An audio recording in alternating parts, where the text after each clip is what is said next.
Hello दोस्तों, आज हम स्वच्छता पखवाड़ा की बात करेंगे। आइडिया कहाँ से आया? आइडिया आया हमारे एम्स गोरखपुर से। एम्स गोरखपुर में हमारी डायरेक्टर मैडम के नेतृत्व में 10 अगस्त से 24 अगस्त तक स्वच्छता पखवाड़ा मनाया जा रहा है। उसी के क्रम में आज भी एक प्रोग्राम था।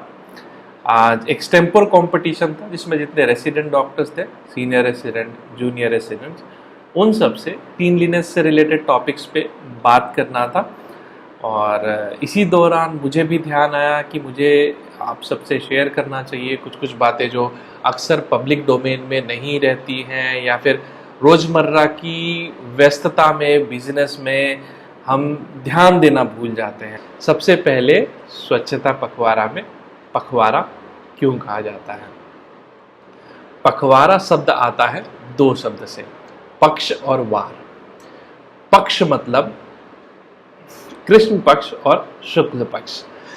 बेसिकली हमारा जो लूनर कैलेंडर है, जो चंद्रमा के मूवमेंट पे आधारित है, उसमें एक लूनर मंथ 28 दिन का होता है और उसमें दो पक्ष होते हैं, लगभग 14 दिन का।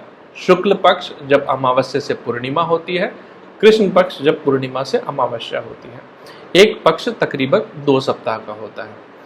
और इसीलिए क्योंकि जो स्वच्छता पखवाड़ा है ये एक सीरीज ऑफ एक्टिविटी है जो 2 सप्ताह तक के लिए प्लान की जाती है, तो एक फोर्टनाइट, इसीलिए इसको पक्ष से रिलेट किया गया है। पक्ष जिसका ड्यूरेशन भी 2 सप्ताह का होता है। तो पक्षवार, वार क्यों? ये तो सिंपल है, जैसे सोमवार, मंगलवार, बुधवार, बिल्कुल इसी तरह पक्षवार से पखवाड़ा। अब इसका हिस्टोरिकल सिग्निफिकेंस, एक तो मॉडर्न हिस्ट्री पार्ट जिससे मोर और लेस हम अवगत होंगे। 2016 में भारत सरकार ने इसको मनाने का इनिशिएटिव लिया। महात्मा गांधी जी इसके आइकॉन शुरू से हैं। हमारे प्रधानमंत्री मोदी जी ने भी उनका जिक्र किया है स्वच्छता से रिलेटेड। एक कहावत है अंग्रेजी में, cleanliness is next to godliness. ये महात्मा गांधी जी ने नहीं कहा था, बट हाँ, उन्होंने अपने जीवन में क्लीनलीनेस को गॉडलीनेस की तरह चरितार्थ किया था। पर यह भी बता दूं कि ऐसा पहली बार नहीं है हमारी संस्कृति में जब क्लीनलीनेस को इतना ऊपर माना गया है। इससे पहले इनफैक्ट हमारी संस्कृति के शुरुआती जो सूत्र हैं, चाहे पतंजलि के सूत्र हो या भागवतम हो या फिर भगवत गीता हो, इन सब में क्लीनलीनेस से रिलेटेड या स्वच्छता से रिलेटेड बातें की गई हैं। मैं बात करूंगा भगवत गीता की। भगवत गीता में अलग अलग चैप्टर्स में कई बार क्लीनलीनेस को एज अ वर्च्यू बताया गया है। 13वें चैप्टर में, 17वें चैप्टर में, 18वें चैप्टर में। एक श्लोक अभी पढ़ूंगा मैं, वो 18वें चैप्टर का है, जिसमें इनका समराइजेशन है कि आखिर एक ब्रह्म समझने वाला इंसान, जिसे हम निष्काम कर्म योगी कहते हैं, स्थिति प्रज्ञ कहते हैं, वो कैसा दिखता है। बेसिकली भगवत गीता में अगर आप शुरू से देखें तो मोस्ट ऑफ द फिलॉसफी आत्मा के लेवल पे है कि हमें परमात्मा, हमें आत्मा को समझना चाहिए, आत्मा नश्वर है, इस तरह से है। फिर कर्म योग है, ध्यान योग है। इसी बीच अर्जुन का एक बड़ा जेन्युइन सा सवाल आता है। अर्जुन ये जानना चाहते हैं कि प्रभु, आत्मा तो सब कुछ है, लेकिन अगर आत्मा ही सब कुछ है तो हमारे शरीर का क्या मोल है? फिर तो शरीर कुछ भी नहीं। आखिर शरीर के प्रति हम आकर्षण या शरीर का ध्यान क्यों रखें? स्वच्छता या शरीर का ध्यान रखना भगवत गीता के हिसाब से भगवान श्री कृष्ण बताते हैं इसीलिए जरूरी है क्योंकि इस शरीर के माध्यम से ही आत्मा की उत्पत्ति या फिर उसका प्रोग्रेसिवनेस होता है, जो कि मोक्ष की तरफ हो सकता है। खैर, अभी जो एक स्पेसिफिक श्लोक है वो 18वें चैप्टर का 42वां श्लोक है। वो श्लोक कुछ इस प्रकार है। शमो दमस्य तपम शौचम शांति अजर्वम एवच ज्ञानम विज्ञानम अस्तिकयम ब्रह्म कर्म स्वभावचयम।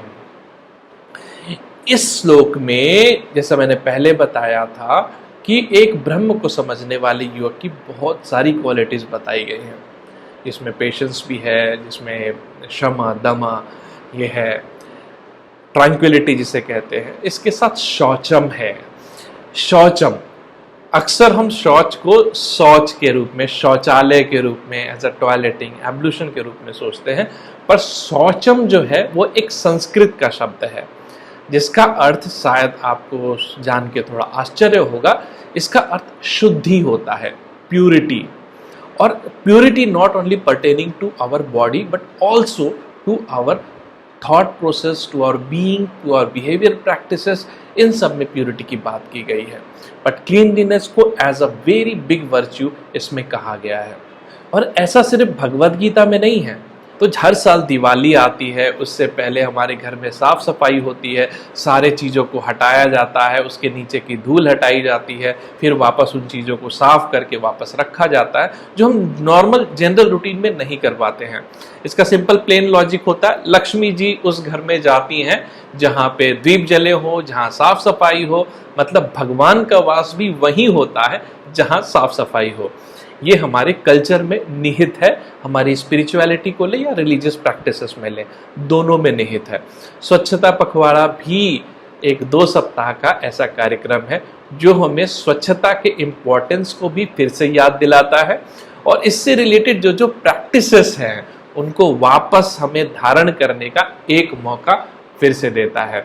और अभी इस मौके को जो हमें मिला है एम्स गोरखपुर को, इसके लिए मैं सभी फैकल्टी, सभी स्टाफ, स्पेशली जो हमारी सैनिटेशन कमेटी है उसके मेंबर्स जो ऑर्गेनाइज कर रहे हैं, इस सबसे इम्पॉर्टेंट जो हमारी विजनरी हैं डायरेक्टर मैडम, उनको थैंक्स कहना चाहूँगा and wish all of us the very best, our own country, our own institute, ताकि हम स्वच्छता पखवाड़ा को मैक्सिमली इम्बाइब कर सके अपनी लाइफ में और ये एक 2 वीक का प्रोग्राम से ऊपर एक लाइफ लॉन्ग मिशन हो हमारी ज़िंदगी का। Thank you.